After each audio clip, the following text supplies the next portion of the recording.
Good afternoon, everybody. Welcome to the Williamsburg City Council work session meeting of February 8th. Ms. Felica, would you call the roll, please? Mr. Rogers. Here. Ms. Ramsey. Here. Mayor Pons. Here. Vice Mayor Dent. Here. Mr. Maslin. Here. Thank you.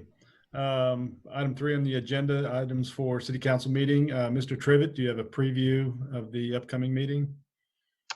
Yes, I do.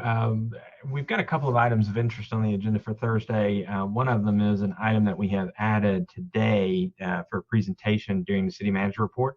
This will come from the chief of police regarding his recommendations for the chief's advisory committee.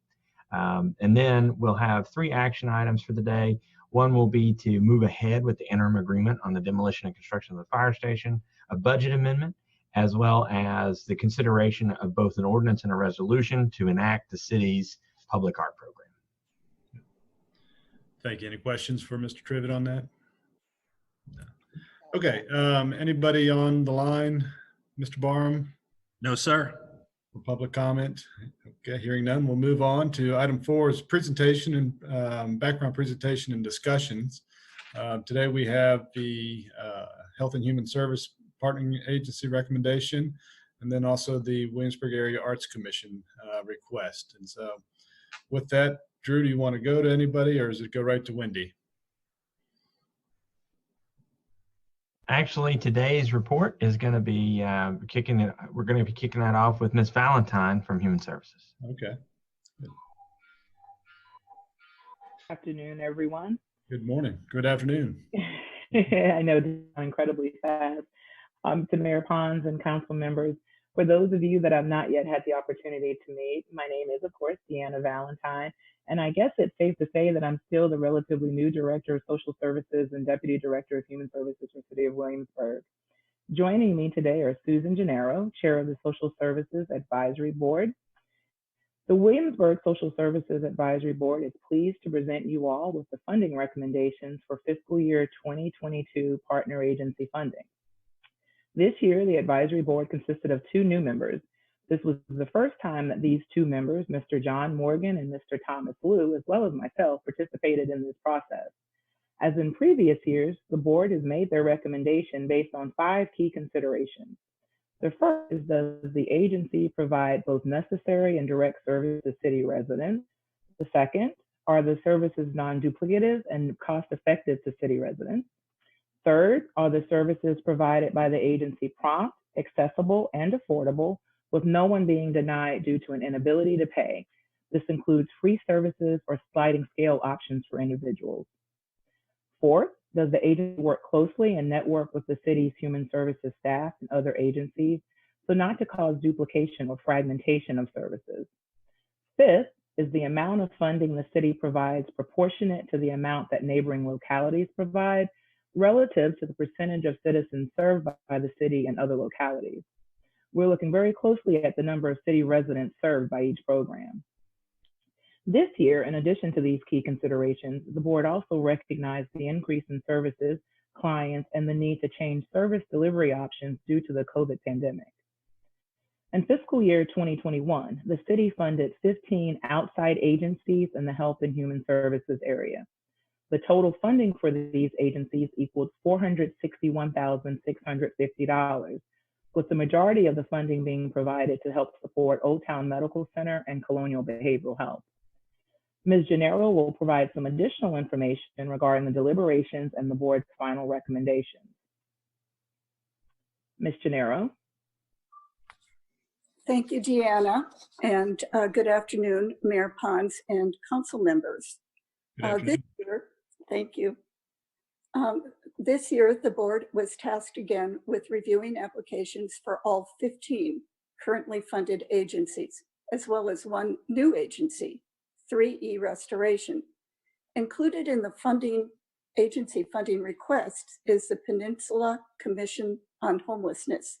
This is a multi-jurisdictional agreement between 6 localities.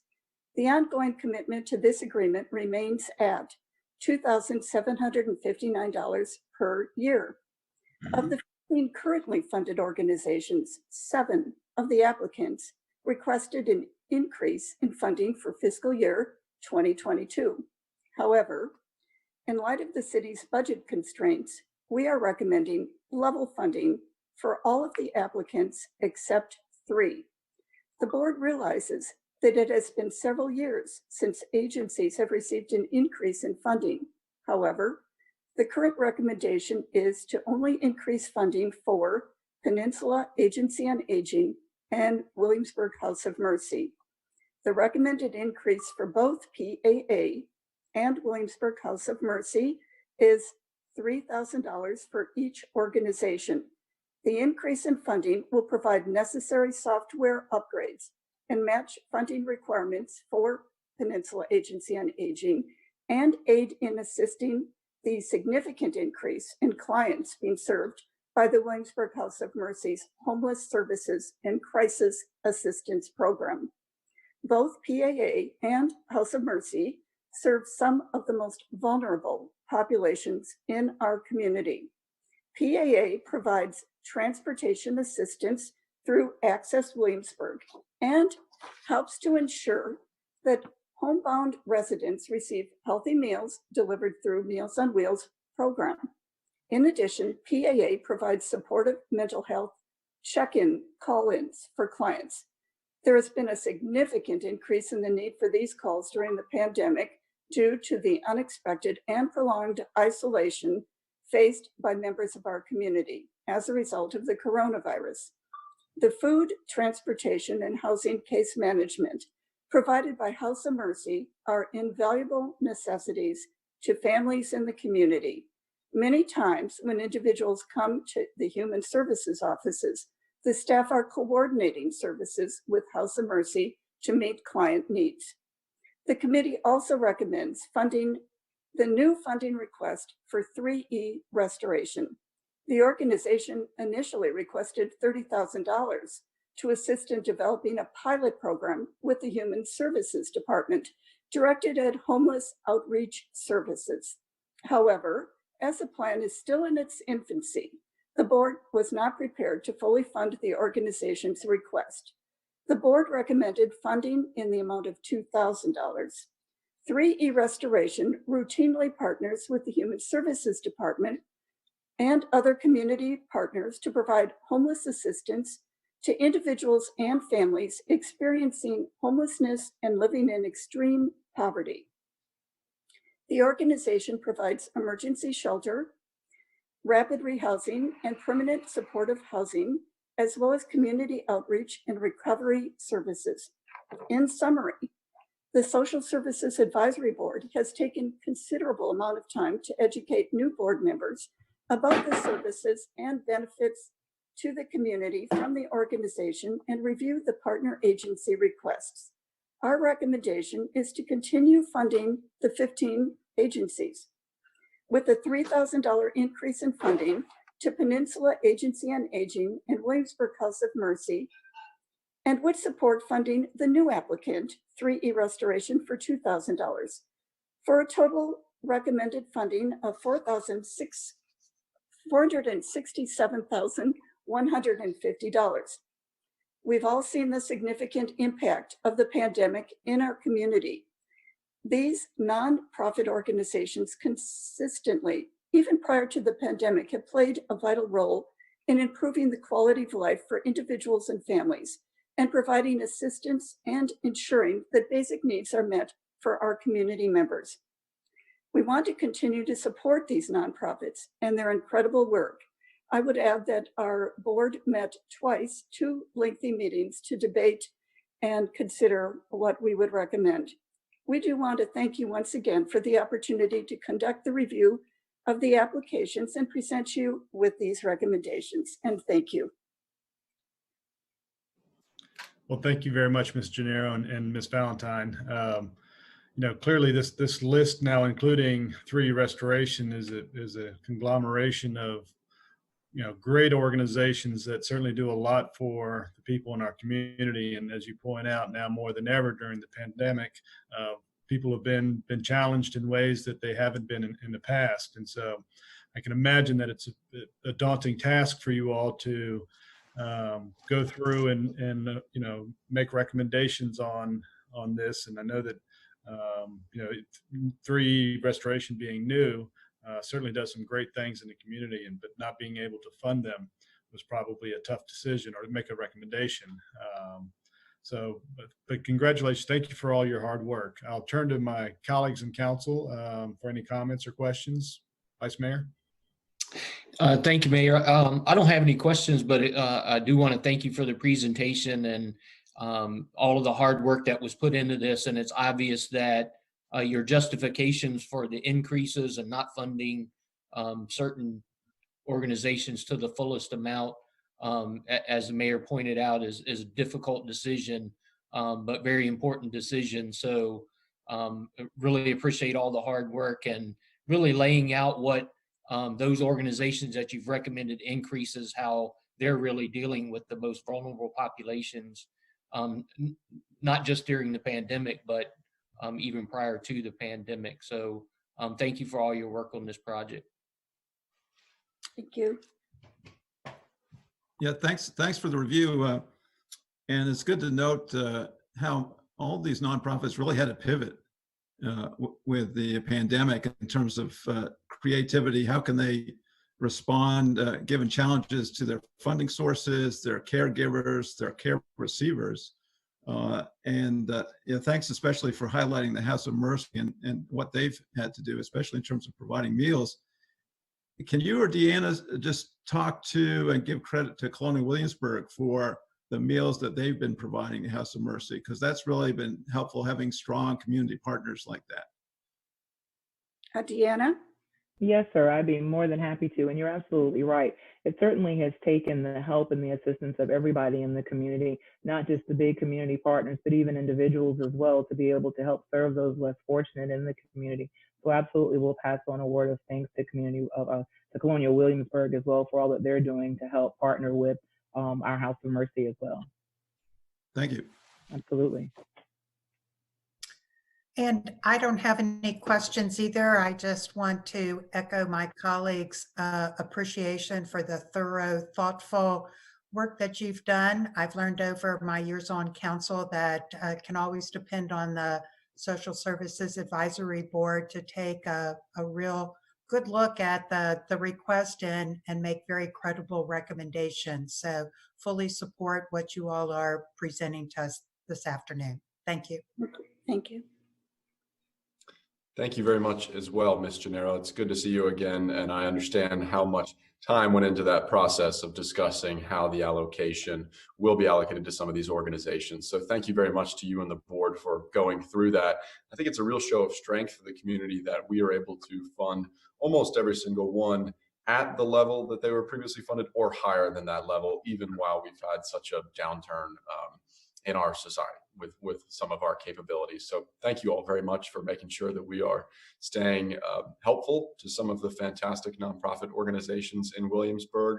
Certainly echo my council colleagues' points that I'm glad the Peninsula Agency on Aging and House of Mercy will be receiving additional funds. They do wonderful work, as a lot of these organizations do. So no questions from me, just commendations. Thank you. Thank you. Well, ladies, thank you very much again for coming forward today and presenting us with your recommendation. We look forward to seeing how it all shakes out in the city manager's budget. He's got now the tough job to do is to see where the dollars, shake the piggy bank and see where the pennies land. As you point out, it's going to be tough this year. But these are all worthy endeavors that we're happily participating in to serve our community. So again, thank you very much. Thank you, Mayor Pons. Thank you. Our pleasure. Bye-bye. Thank you. Okay, so then that takes us now to the request of the Williamsburg Arts Commission. I see we have Ms. Rubline on. I don't see her, I see the name. On video here. There you are. Welcome. Thank you. Thank you very much. Good afternoon, Mayor Pons and the members of council and city staff who are present.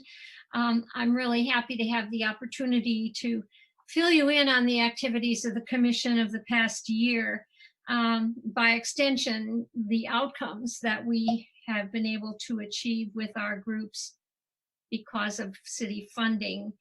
We last met in person on March 9th of 2020, and it was barely one day before we entered that dark time for the arts and the struggle on the part of our grantees to continue and to contribute any alternative creative ways to support their missions. We really give them credit for the enrichment they've provided and offer the quality of life that our people expect, especially now. Since then, we have welcomed 2 new commission members, Susan Corbett from the city and Tom Feltz from James City County. They've both brought a lot of experience in arts and culture to our commission, and we're happy to have them. And we continue to appreciate the strong guidance we're getting from Economic Development Department and especially from Joanna Skrabala. Members of the Arts Commission have really maintained an active engagement with our groups. From the beginning of various shutdowns, we have urged organizations to be as creative as possible, to use virtual formats for programming and for programs that support their community's mission. Using ways to get artistic programs out to the community became especially important for quarantined consumers. This year, our grant applications were solicited for general operating support for groups, knowing that they were going to face a new fiscal year with a greatly reduced audience and budget. As is typical, we've been impressed by the efforts of these grantees to bring programs that in the long run will help them to revive when they have the opportunity to do so.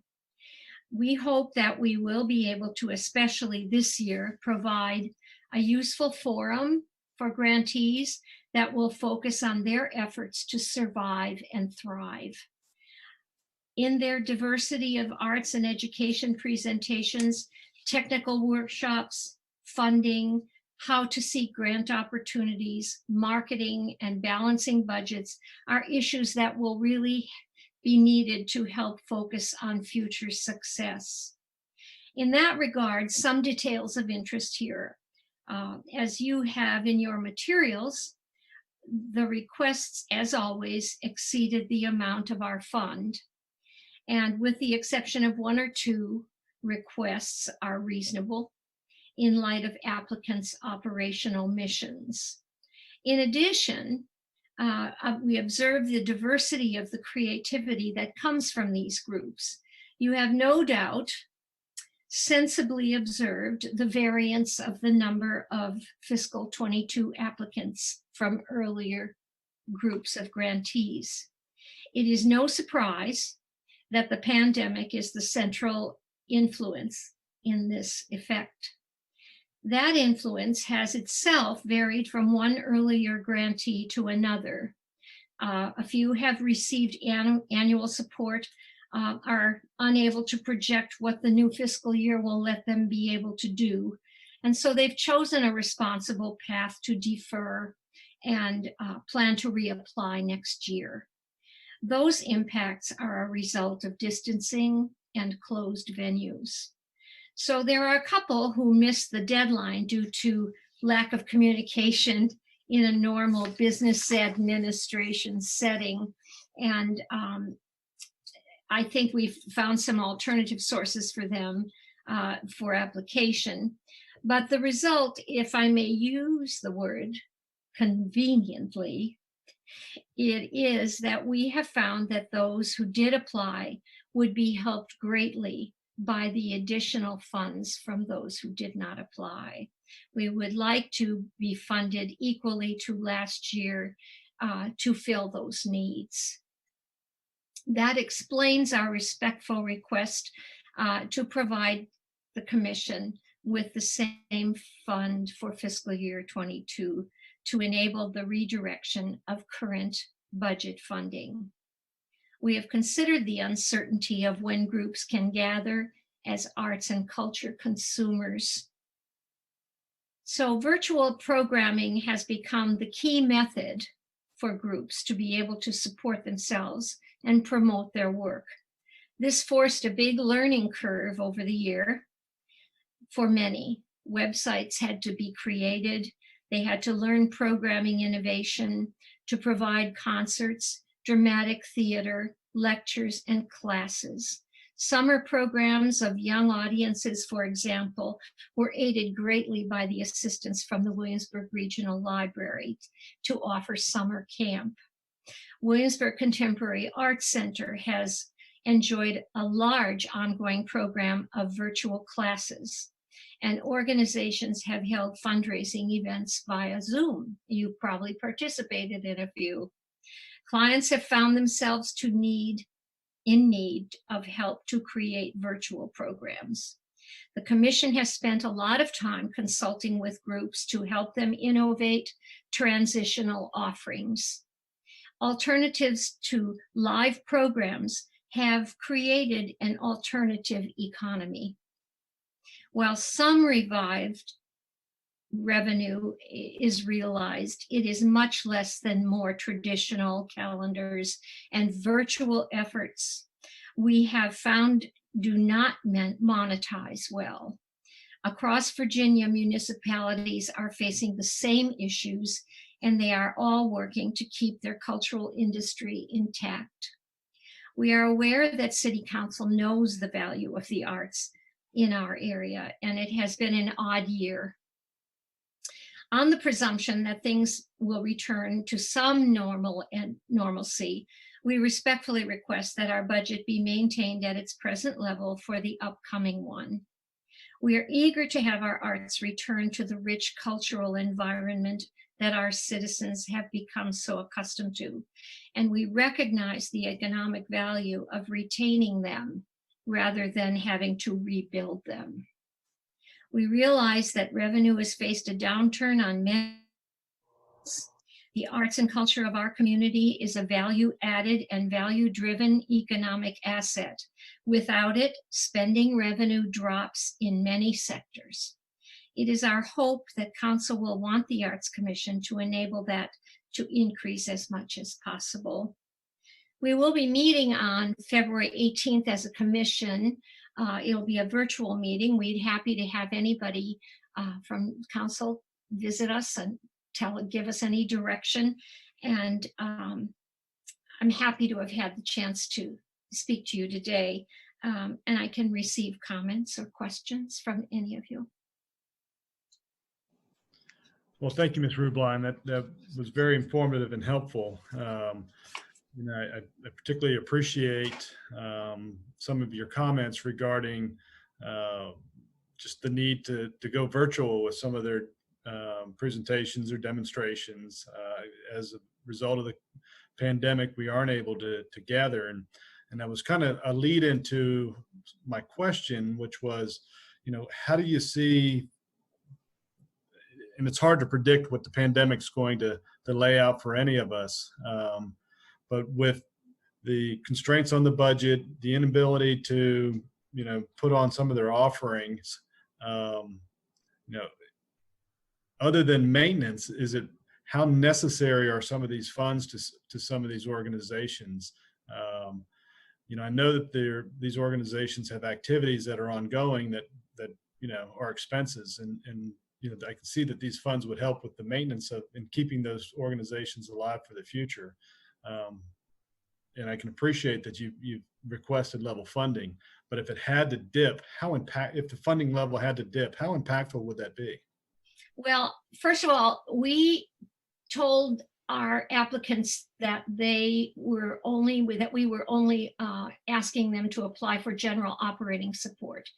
That special projects like last year, they disappeared because they couldn't plan them the way they had initially thought they would. So this would be general operating support money. And what happens there is, for example, opera in Williamsburg, they have to pay singers for their virtual opera performances. And setting up the technology for this has been expensive. And they do sell virtual tickets, but they don't provide the revenue that they need to actually meet the cost of the event.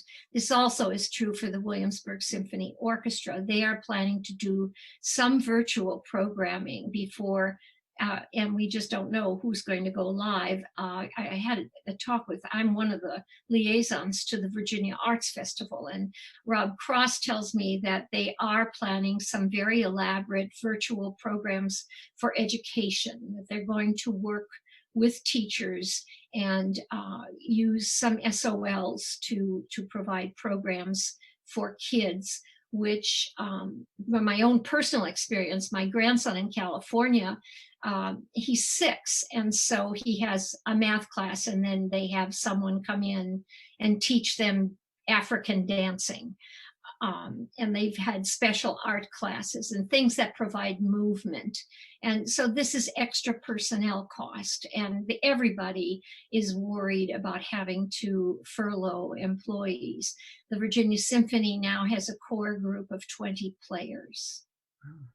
They're Joanne Folletta spent how many years building this beautiful orchestra, and they are not working. Yeah. At Well, least half of them are not working. Yeah, and that certainly highlights, some of my concerns. I think you may have used the words cultural assets or something to that effect, and that's what these are. And I think as we emerge from the pandemic, we want to be able to know that these organizations are still with us, so that they can resume and what that new normal may look like, and provide the benefit to the community that they have in the past that we continue to support. So. Thank you. I will add that in speaking with the Virginia Commission for the Arts, who funds arts groups over Virginia, are very worried about losing at least a third throughout the state of our arts organizations, which is very disappointing. And, as I say, rebuilding is so much more expensive than sustaining. That's right. Well, thank you. I'll turn to my colleagues on council. Vice Mayor Dent. Thank you, Ms. Rubline. And I think it's, for me, highlighting the value that the arts and culture brings to Williamsburg is important. And also, I think during this time of pandemic, with so many struggles going on around us, not everyone realizes the difficulties that presented for the arts and culture. And as you mentioned, going to virtual and making that transition and trying to find a way to make that work. And trying to find some way to make some revenue in there. So I think that's important. And I too, as the mayor said, would be concerned of any drop in that funding and what impact that would have on those organizations. So thank you for all the work and for highlighting the need for the arts and culture in Williamsburg. I appreciate your comments. Thank you. Yeah, thanks for the presentation. On the 6 organizations that did not apply, do you see them coming back next year? Yes, in Art at the River did not occur. And so they aren't sure what will happen next time. And they've preserved funds in their budget so that they can do that, and decided that it would be responsible not to apply for additional funds that then they would have to inform we're not going to use it, The Oratory Atlas will not be performing as much as they usually do, and they are getting enough in their budget that they'll be able to sustain what they can do. And so that was their reason to not apply. Virginia Repertory Theater, we fund to come and do performances in schools. And the uncertainty there, they're in Richmond, and that uncertainty convinced them that they should just reapply next year. The Williamsburg Book Festival, I think, is going to try to do something in the fall, but we've been consulting with them and trying to encourage them to, if it isn't a book festival, what can they do for books and readers and writers and authors? The Youth Harp Society, of course, functions through the schools, and they weren't sure what their status would be. And the youth orchestra, unfortunately, they just lost track of the date. And that's usually a generous grant because that's such an important group. And I think because they missed the deadline, we just couldn't allow that, because then a lot of people would say, oh, we forgot. We can't. Right. But, Okay. but I think that the youth orchestra, we've been working with the Virginia Commission, and I think they have found a little patch for them for this year. But that sort of explains what happened to each one of those. What is that? That's about $11,000. Am I right? Do any of these organizations provide opportunities for the homeschool children, homeschool students? Well, yes, and especially with the virtual stuff. Now, Virginia Arts Festival has put together a huge network of school-age groups that they are doing virtual things with. The Youth Symphony works carefully with the Williamsburg Symphony Orchestra, and I don't know, the Choral Guild is struggling. I'm not sure how they're going to do their concerts, because they're in the middle of learning how to, each one of us would be a voice if we were a chorus. Right. And you have to have those little earphones to do the clicks so you all can stay together. And so technically, I think it's going to take some work for them, but they'll be doing some concerts. And maybe by Christmas, we'll be sitting in a hall. Who knows? Thank you. Thank you. And once again, I would like to echo my colleagues' comments. I agree that the arts are very important to any community, but particularly here in Williamsburg, not only economically, but also quality of life. And with the pandemic, I think that they really help bring a bright light. And with those struggling with mental health issues, they're very necessary. I remember just being in the area of City Square one afternoon just late in the fall, and there was a sort of a pop-up of opera in Williamsburg, and there was no charge charge required, but people were sitting in their chairs and listening to the singers, and it just made the afternoon that much more special. So those opportunities need to be retained for all of us. So Thank fully you. support Yes, what you've done. sure does. Mrs. Rubine, thank you very much for the presentation. I certainly echo Thank my you. council colleagues and just would close with the point that the provided funding, I hope, like you do, will be able to go to some events that are in person rather than just over the virtual format. So thank you very much again for working with all of these organizations and promoting the arts in Williamsburg. Well, it's a pleasure, and I've been an arts advocate for years and years, but that I haven't gotten an update on this number, but the Dun & Bradstreet says that for every $1 you spend on a ticket to an arts performance or function, the community retains 12. So it is value driven. It sure is, in more ways than just economically. So Correct. Thank you so much for your time and the effort of everyone on the Arts Commission. If you would extend our gratitude to them, we would certainly appreciate it. I certainly shall. Thank you. Thank you very much. Okay, so that takes us to City Council communication. Does any member of the council have anything from their boards commission representation to share? No. Seeing none, we'll move to scheduled meetings. Mr. Trivett. Thank you, Mayor. So we've got the roundtable on February the 9th at noon, as well as Architectural Review Board scheduled for 2:30 that day. The Economic Development Authority will meet on February the 10th. The City Council will be back in session on the 11th for their regular meeting. And then the Planning Commission is scheduled to meet on February the 17th. Great. Okay. Any questions for Mr. Trivett? Seeing none, we'll go to open forum. Mr. Barham, anybody? No, sir. Yes, sir. So we'll close the open forum. And I believe Pat has something for us. Our Vice Mayor Dent, excuse me. That I do.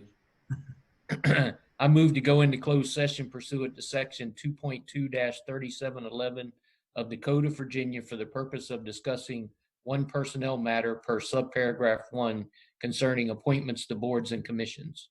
I will second. Ms. Felico? Mr. Rogers, Aye. Ms. Ramsey, Aye. Mayor Pons, Aye. Vice Mayor Dent, Aye. Mr. Maslin. Aye. Okay, so we will leave this meeting. We should have a meeting invite in our calendar for the closed session. When that's completed, we'll come back to this meeting invite where we'll conclude our meeting.